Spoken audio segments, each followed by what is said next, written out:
செல்லம்மா சீரியல்ல அளவுக்கு அதிகமா போதையில இருந்த மேகாவை பப்ல இருந்து பத்திரமா கூட்டிட்டு வந்து சித்தார்த் அவங்களோட வீட்டுல சேர்க்கிறாரு. அடுத்த நாள் மரகதமும் மனோகரும் திருப்பதிக்கு போயிட்டு வீட்டுக்கு வந்து மேகாவை பாக்குறப்போ மேகா தூங்கிட்டே இருக்காங்க.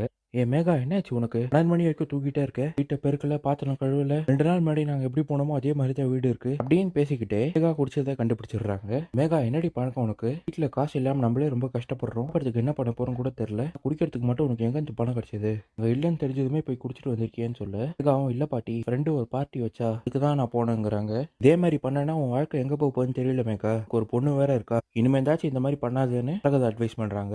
செல்லம்மாவோட அம்மா லக்ஷ்மி டிஃபன் சாப்பிட்டுட்டு இருக்கிறப்போ செல்லம்மாவை கூப்பிட்டு, ஏம்மா உனக்கு மேகா நேற்று பண்ண விஷயம் தெரியுமா? அதிகமா குடிச்சிட்டு அவ பப்ளே விழுந்துட்டாலாம், இதான் போய் கூட்டிட்டு வீட்டுக்கு வந்து சேர்த்திருக்கான் அப்படின்னு சொல்றாங்க. இதை கேட்ட செல்லம்மாவோ, "அம்மா, நீங்க சொல்றது எல்லாமே சரிதான், ஆனா சித்து சார் அவர் போய் கூட்டு வந்தது என்கிட்ட சொல்லியே, மகேஷ்க்கு ஃபோன் பண்ணாரு, இது வரைக்கும் தான் எனக்கு தெரியும், அதுக்கப்புறம் என்ன ஆச்சுன்னு தெரியலமாங்கிறாங்க.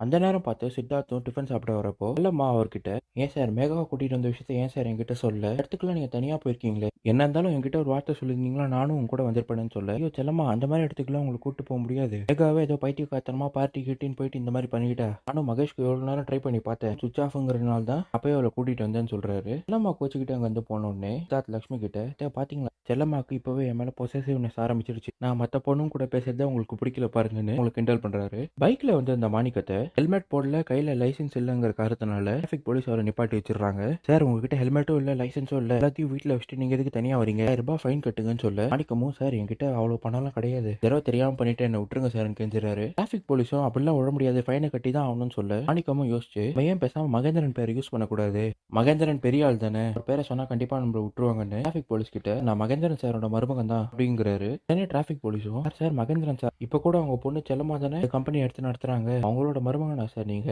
இதை முன்னாடியே சொல்லியிருந்தா நான் உங்களை விட்டுருப்பேன் சார், சரி சார் நீங்க கிளம்பலாம்னு சொல்ல, மாணிக்கத்துக்கு அப்பதான் புதுசா ஒரு எண்ணம் தோணுது. மகேந்திரன் செல்லம்மா பேரை சொன்னாலே போலீஸ்காரங்களே நம்மள பார்த்து சல்யூட் அடிக்கிறாங்க, இப்போ நம்ம செல்லம்மாவோட புருஷனா இருந்தாதான் மரியாதைலாம் நம்மளுக்கு கிடைக்கும், இதான் செல்லம்மாவை கல்யாணம் பண்ணிக்கிட்டா மரியாதை நம்மளுக்கு கிடைக்காது, எப்படியாச்சும் சித்து செல்லம்மா கல்யாணத்தை தடுத்து நிறுத்தணும், அப்புறமா நம்பர் நம்மளே மகேந்திரன் கிட்டயும் செல்லம்மா கிட்டயும் எப்படியாச்சும் கெஞ்சி செல்லம்மா கூட சேர்த்து வைங்கன்னு கெஞ்சணும், நான் மட்டும் செல்லம்மா கூட சேர்ந்துட்டுனா அதான் அதுக்கு மேலே எனக்கு ராஜா வாழ்க்கை தான், இதுக்கான புது பிளானை போடுவோன்னு யோசிக்கிறாரு. ஜானகி புதுசா கல்யாணமான இப்போ பொண்ணு ஆர்த்தியையும் ஆகாஷையும் கூட்டிட்டு கோயிலுக்கு வராங்க, கூடவே சுந்தரியும் அழைச்சிட்டு வராங்க. கோயில பூஜை பண்ணிட்டு இருக்கிறப்போ ஜோதியோட அண்ணன் சுந்தரிக்கு ஃபோன் பண்ணி, கோயிலுக்கு வெளில தான் நிக்கிறேன், கிளம்பி வெளியே வான்னு சொல்ல, சுந்தரி அவங்க கிட்ட நான் போய் பூஜை சாமான் வாங்கிட்டு வரேன்னு சொல்லி வெளியே ஒரு பார்க்கறதுக்காக வராங்க. ஜோதியோட அண்ணனும், இங்க பாரு சுந்தரி, உனக்கு நல்ல சான்ஸ், இதான் பாய்சன், இதை கையில வாங்கிக்கோ, ஜானகிக்கு கோயில்ல பிரசாதம் கொடுப்பாங்களே இதுல இதை கலந்துரு, சாப்பிட்டானா ஜானகி இங்கேயே செத்துருவா, எல்லார்கிட்டயும் ஜானகிக்கு ஹார்ட் அட்டாக் வந்துருச்சுன்னு சொல்லிடு, இது இப்போன்னு கிடையாது, முன்னாடி இருந்து நெஞ்சு வலிக்குதுன்னு சொன்னாங்கன்னு சரியான விஷயத்த சொல்லிடு, எல்லாரும் நம்பிடுவாங்கன்னு சொல்லி கையில பாய்சனை கொடுத்து அனுப்புறாரு. கோயில்ல இருந்து கிளம்பின ஜோதியோட அண்ணன் விஷயத்த தன் தங்கச்சி கிட்ட சொல்லணும்னு ஜோதிக்கு ஃபோன் பண்ணி,